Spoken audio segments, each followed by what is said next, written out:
Boom! I love Halloween. It's so close. Anyway, it is Wednesday. Wednesday, October 26th. I am not going to post this till Friday, but I'm filming it now because tomorrow, Thursday, I'll be at the Top Taco Festival in Metairie because they're having a wrestling show out there, and I was asked to come by and just hang out. I'm just going to hang out. That's it. And Friday, we have a trunk or treat at Don Bone Ford with Mustang Mafia. So I don't know if I'm going to be able to film it then. So I'm filming it now, but I'm not posting it till then. So today's Wednesday. When you see this, it'll be Friday. Confusion sets in. Anyway, ECW. When I was coming up as a fan, ECW, look, we had wrestling on pretty much every day of the week on TV. I think every day, but it was before SmackDown started coming on Fridays, I think, or Tuesdays. Came on Tuesdays. I think the only day of the week that didn't wrestling. There was one day of the week that didn't have wrestling. There was some type of wrestling on TV every day of the week except for one. We got introduced to ECW here in the New Orleans area with the Cox Cable has an access channel. It was access channel 10, and on Sunday mornings it would come on at about 11 o'clock. And man, when they started showing shows down here, it was something that was completely different from WWF and WWE and WCW. It was just completely different. It was a whole different show, whole different attitude. And so a lot of people were excited about it. And I personally liked Dreamer, Taz, and Sandman. I liked them pretty. Then the Dudley Boys. Who didn't like Dudley Boys? And even the quintessential Stud Muffin, who actually got to call one of my matches one time when I wrestled for Wildcat, which was really cool to listen to him call my match. But anyway, ECW came here a few times. I think the first time they came here was Joe Brown Center in July, June, August. No air conditioning, brutal. Joe Brown Center in New Orleans East. And it was a long, hot night. Then they came back. I think they came back to Chalmette, which we went out that night with Sabu and Sandman, and yeah, that was a hell of a night. Then they came back again for the November to Remember pay-per-view in the UNO. And by this time, I had just started in the wrestling business, and they were coming to the Alara Center right here in Westwego. I had already bought tickets. Me and a few friends of ours got together. We bought like front row or second row tickets, and I was getting hammered and catching hell from my wrestling friends because I was sitting in the second row. There's an ego with guys in wrestling that you shouldn't go to other shows and be seen on TV at other shows. It's just not kosher. It's just the egos we have. Like me personally, I have never in 23 years, I have never been to a show that I wasn't booked on, and I just don't go. Tomorrow night at the Top Taco, I'm going to be there. I'm going to hang out with my friends in the locker room, outside the locker room, and just to hang out because I'm going to see a few guys there that I haven't seen in years. But anyway, that's just like us older guys that's been in the business for a long time. It's just the ego thing with us. We just don't go to shows that we're not booked on because it's a business. Anyway, so ECW was coming to Westwego. We went, had a blast. After the show, one of the security guys was dying of thirst, and he was trying to get the lady in the concession stand to stop picking up everything and at least give him a bottle of water or something. And I asked the lady, I said, "Hey, can you get him a bottle of water? He's going through some stuff tonight." And he looks at me, he's like, "Man, I appreciate that." I said, "Look," I said, "I know what you're going through." I said, "I don't know in this upscale because there's 1,000 of people here." And I said, "No, indie shows that I work 300-400 max."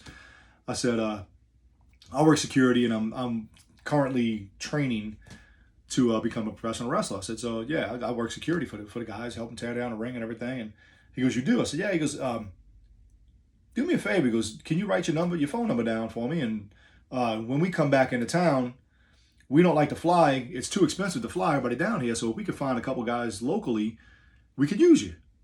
And I went, Yeah, right. Okay, here's my number. Whatever. So a few months later, I'm watching ECW, and they coming back. They're coming back here. They going to Baton Rouge, someplace in Baton Rouge, and they were coming here to the Hilario Center again. And so about 2 weeks before, my phone rings, Nassau, New York, on the caller ID. And I went, hello? Very heavy New York Bronx accent. Brian! So, yes, sir. This is Ronnie from Atlas Security with ECW. You gave one of my guys your number to work security next time we come down that way? So, yes, sir. And I'm thinking to myself, all right, somebody's messing with me. One of my friends, they messing with me. So he goes, yeah, we're going to be there now next week. You know where Baton Rouge is? I said, yes, sir. He goes, you know where the Hilario Center is? I said, yes, sir. I live 5 minutes from the place. He goes, be there at noon. This is what I'm paying you. Wear all black. I said, that's it? He goes, yep, that's it. Show up. All right. So I had to work that Friday. I think it was Friday in Baton Rouge, Saturday here in Westwego. Friday, got off work, hauled ass home, took a shower, got to the building in Baton Rouge, met all the guys, all the security guys, and we sitting there talking, having a good time, just having a blast. And at about 3, 4 o'clock, the fans start showing up by the doors, and the guys are all, look at these stupid Cajuns, man. Well, Cajuns stupid. Stupid Cajuns. And I'm going, and I'm sitting here, I'm looking, my face went, and then one of them was like, what's the matter? I said, why y'all talking about my people like that? These are my people. So what you mean that's your people? I said, this is my people. I said, I'm from here. They didn't believe me, because those of us that are from New Orleans and we don't lazy our speech with that, this, and we actually pronounce our words, we sound like we're from the Bronx. I had a lot of people tell me that you sound like you're from New York. So I had these guys fooled, which is funny. It was just funny. They thought I was from New York. I was just a new guy from New York that flew in. Anyway, we had a blast that night, Baton Rouge. I drive home. Next day I get up. I get to the building. I get to the Hilario Center kind of early because it was Saturday. So I had nothing else better to do. So I get there early, and I'm walking in the building, and it was before a lot of them got there, and some of the crew was already there, and they had some guys in the ring that they were working out. They wanted to try out for ECW. I don't even know the guys' names. I think they were from the Dallas area. They worked indie shows in the Dallas area, and I'm watching them, and it was brutal. Like, the tryout was brutal. They were outside the ring puking. They had them puking. So I was like, ooh, yeah, one day. So I go about my business, and everybody starts showing up. Fans start showing up. The wrestlers start showing up. I got to meet a few of the wrestlers. In comes Jerome, New Jack. Here he comes. He's got a paper bag in his hand. I know what's in that paper bag. Nobody else knew what was in that paper bag. And he's like, I need help. I don't know what to do with this. I don't know what to do with it. I just need help. I've always wanted to do it.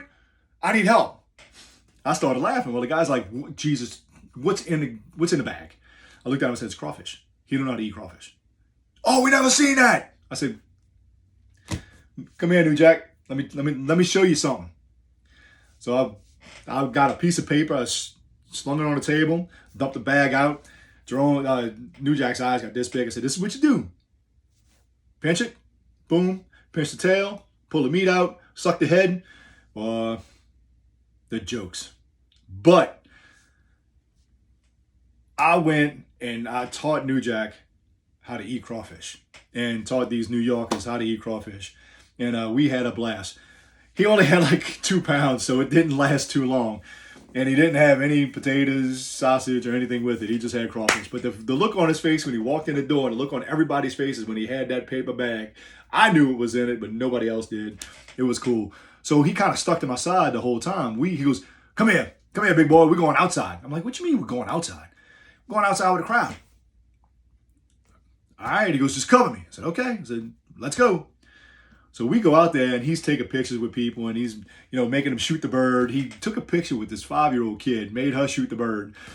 I'd love to see this kid nowadays, because she's probably like 25 years old now. But anyway, it was funny because she was going to get in trouble. But her mom was like, It's New Jack. What am I going to do? Yeah, shoot the bird. It was funny. Anyway, he grabs this baby from this woman and he goes, I'll be back. And I went. He takes the baby from the woman. The woman's like, yeah, go ahead. We walked the baby around the whole building, go in the locker room, and Tommy, he walks in the locker room, and Tommy's the first one. Whose baby did you steal? Some lady outside. She just gave it to me. Go bring the baby back to the lady. I was laughing. It was cool. I had an awesome time. All the guys were cool as hell. Tommy comes up to me, talks to me. He goes, "So you from here?" I said, "Yeah." He goes, "I saw you the way you were teaching him how to eat the crawfish."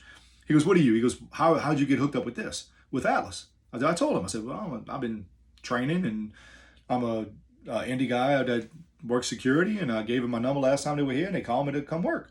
He goes, You a wrestler?" I said, "No, not yet. I'm still training." He goes, "You want to try out?" I went, "No." I said, "I saw what y'all did to those guys a little while ago." I said, "By the time y'all come here next time, hopefully I'll be ready. I'm coming for you." He said, "Okay, no problem." He goes, and then we went through the whole show. We had a good time. I saw a lot of people I knew, and boy, did I catch hell afterwards, because while I'm working and getting everybody in, some of the Alabama guys come walking in that I was wrestling with in Alabama. The guy Travis and Al Savage, Steve Anthony, and some other guy. And when I say some other guy, I mean, I know who he is, but some other guy. Anyway, they come walking in, and they wanted to go upstairs, and a police officer was stopping them from going upstairs. So I told the police officer, "Look, let them go up there." I said, "I know who they are. They good. They cool." So every locker room I went into after those ECW shows, I got called security. And I think to this day, Travis still calls me security to this day. 23 years later, Travis would call me and say, "Security!" He calls me security. Never call me Minotaur, never call me Brian, never call me Falcon. Security. I've always been security. But so that was my ECW story. My father had fun with ECW, because right after that is when Paul Heyman sold out, and they didn't come ever again until they were with WWE, and you know how that all went. So yeah, I had a blast. Later on down the line during my career, my journey, I got to tell Tommy Dreamer that story, and Tommy Dreamer and I got to wrestle each other in Houma. It was in a 6-man tag, but we got to open up the match with each other, and man, it was cool. It was really cool. Brought me back. There's a lot of guys that I've been in the ring with that I grew up watching, and it's been a phenomenal ride. And with the ECW story, it is what it is, man. I had a blast. So early in my career, I got to do that. So I'm done with this one. It's about 13 minutes in. Again, man, please, I'm loving the feedback. I love more suggestions. I'm always thinking about what my next story is going to be, and sometimes I try to jump ahead of myself. So I'm probably going to jump all over the place. With Top Taco being tomorrow that I'm going to, I got a big story about that one. It's I think I might share that one next week, because it's so fresh in my mind, and it's one of the main reasons why I started my journey into stop wrestling. So I'm gonna tell that one next week probably. But please share, like, subscribe, tell your friends. Please go to WrestlingOverEverything.com, and I'll look them up on Facebook. Their apparel's pretty cool. Love those guys. Love y'all. Be safe. Peace.